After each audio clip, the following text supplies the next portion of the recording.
Francis Chan gave away millions, walked away from a megachurch, and became known as one of America's most radical pastors. But today, many of the people who once admired him are asking difficult questions.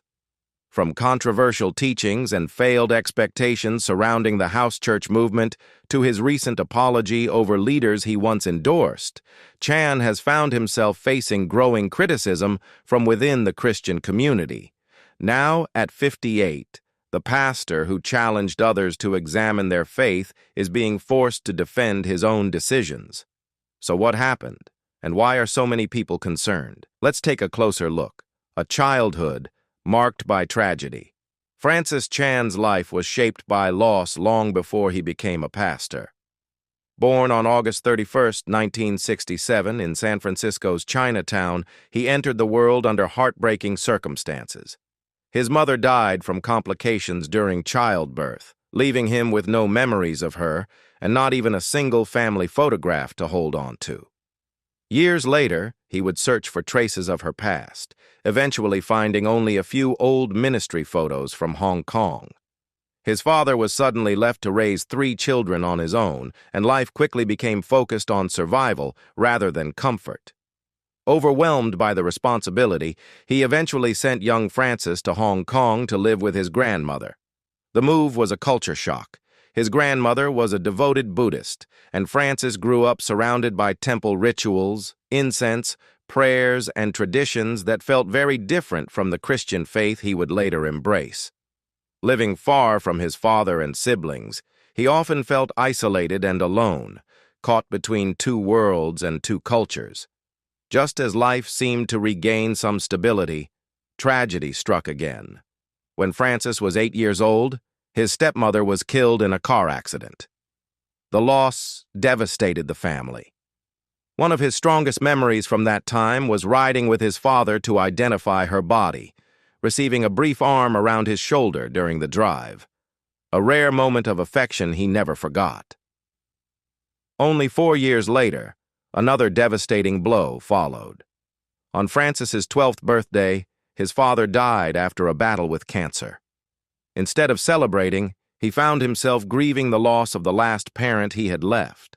By that point, he had lost his mother, his stepmother, and his father before even reaching his teenage years. The tragedies didn't end there. While in high school, an uncle he was very close to became involved in a murder-suicide, killing his wife before taking his own life. Once again, Francis was confronted with death and heartbreak, adding another painful chapter to a childhood already marked by loss. By the time he reached adulthood, questions about God, suffering, and purpose weighed heavily on him. The repeated tragedies left him wrestling with doubt, anger, and confusion. Yet those same struggles eventually pushed him toward faith rather than away from it. In college, he committed his life to Christ and enrolled at Talbot School of Theology at Biola University, determined to find answers to the questions that had haunted him for years. From youth pastor to megachurch leader. After college, Francis Chan became a youth pastor at a church in Chatsworth, California. He was energetic, passionate, and connected easily with young people. But behind the scenes, he struggled with the gap between what he preached and what he felt inside. Eventually, he stepped away from ministry and spent a season working as a waiter. What seemed like a setback became a turning point, forcing him to examine his faith more honestly and commit to living with integrity both in public and private. Around that time, he married Lisa, who became his strongest source of support. Their early years were not easy.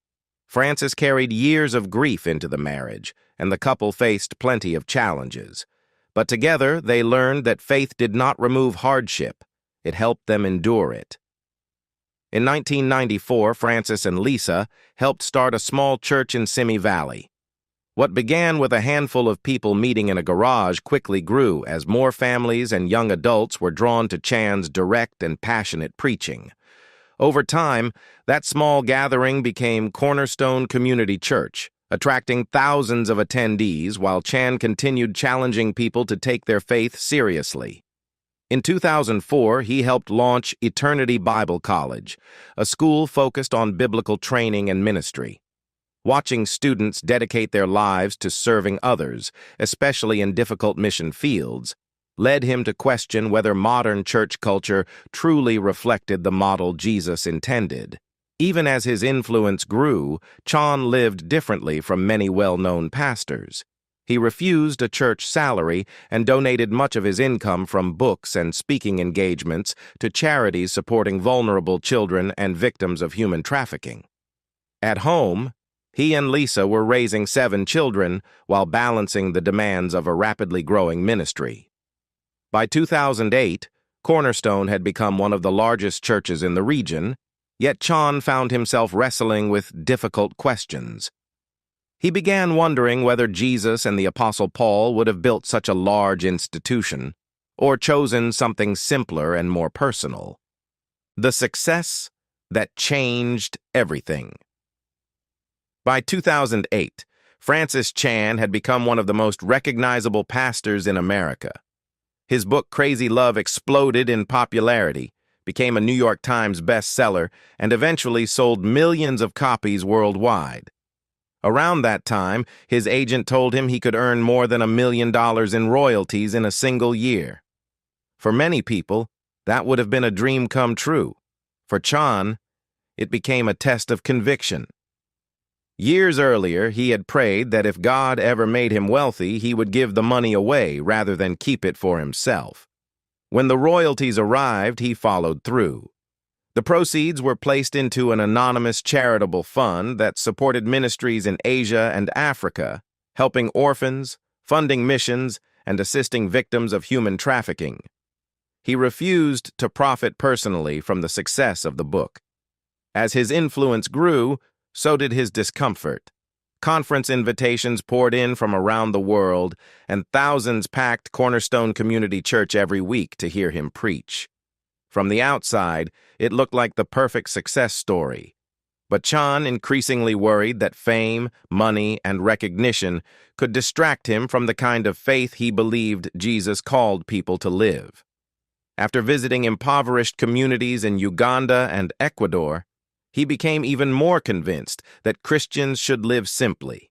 He and his family downsized their home, gave away a large portion of their income, and continued refusing a church salary.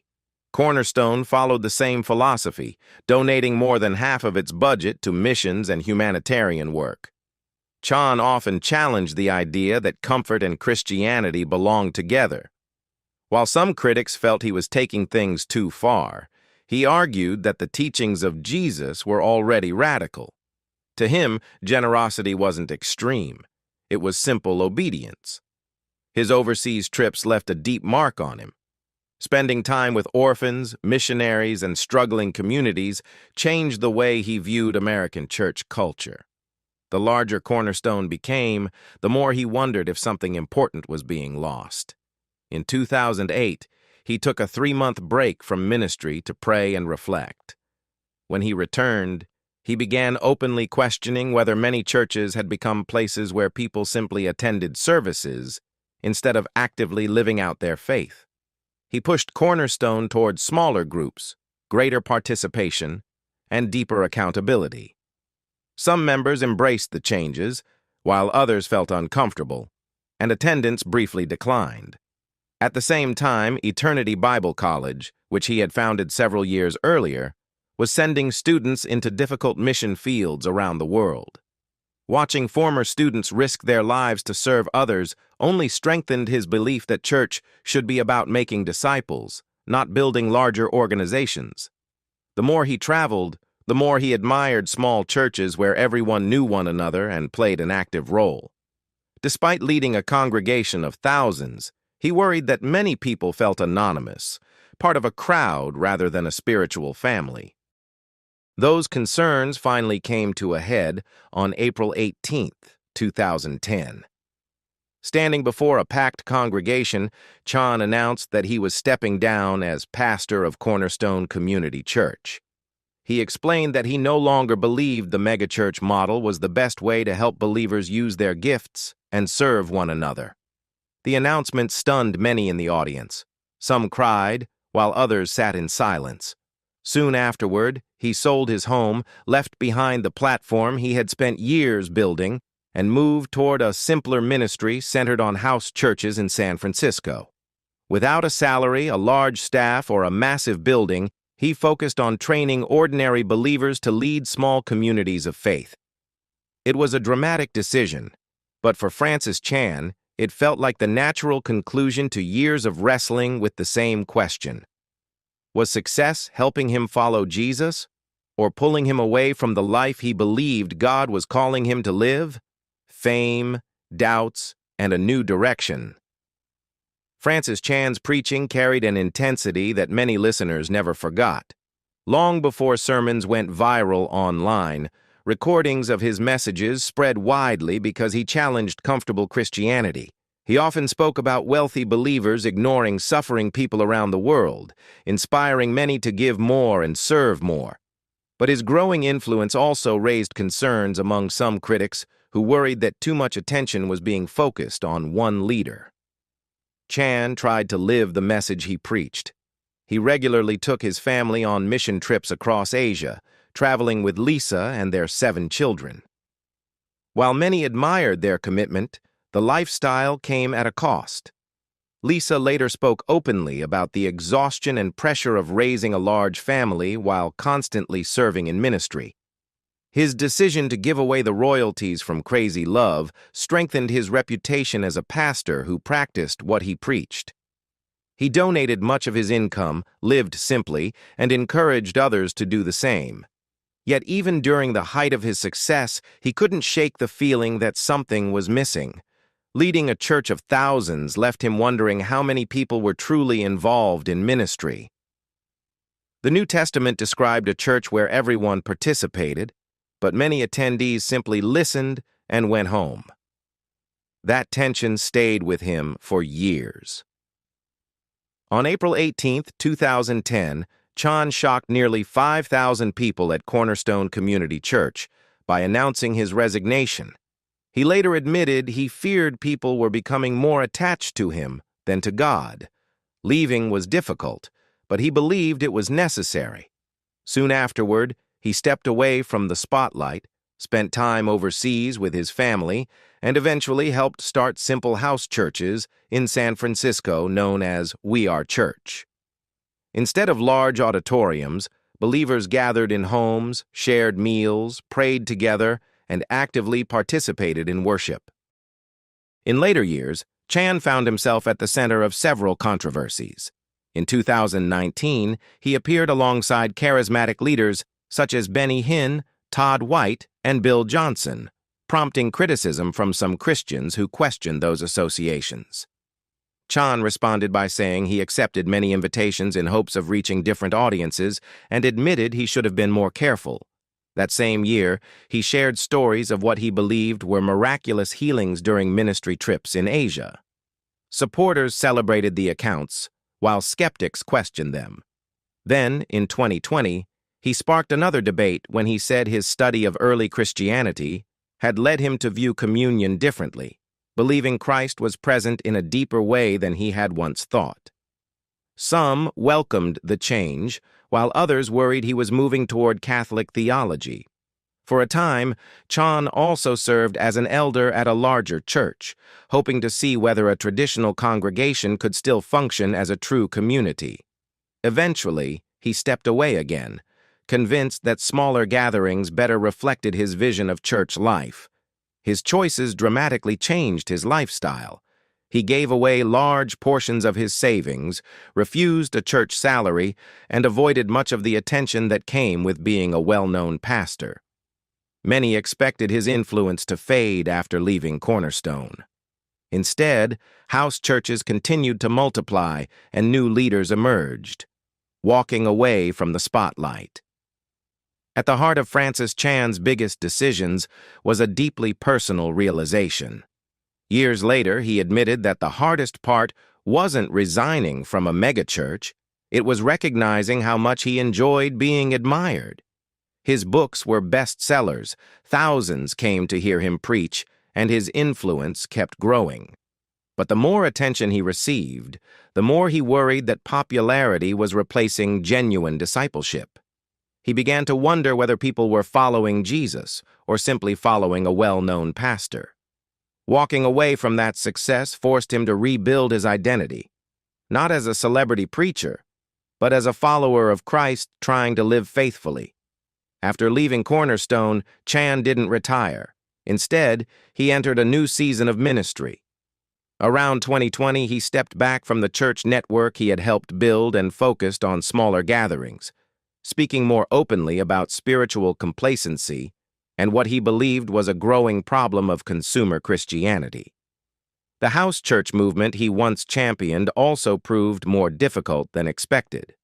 Small groups created deeper relationships, but they also brought conflict and disappointment.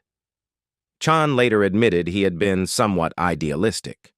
Still, he found something he had been missing during his years of public success: freedom from the pressure of constantly performing for large crowds. These changes affected his family as well. Francis and Lisa intentionally moved away from the center of church fame and chose a quieter life. Their children experienced both worlds: the attention that came with a famous ministry and the simplicity that followed when their parents stepped away from it. In recent years, Chan has said that some of his most meaningful moments happen not on stage, but alone in prayer. After decades in ministry, he believes those quiet times with God have become more important than the crowds he once spoke to.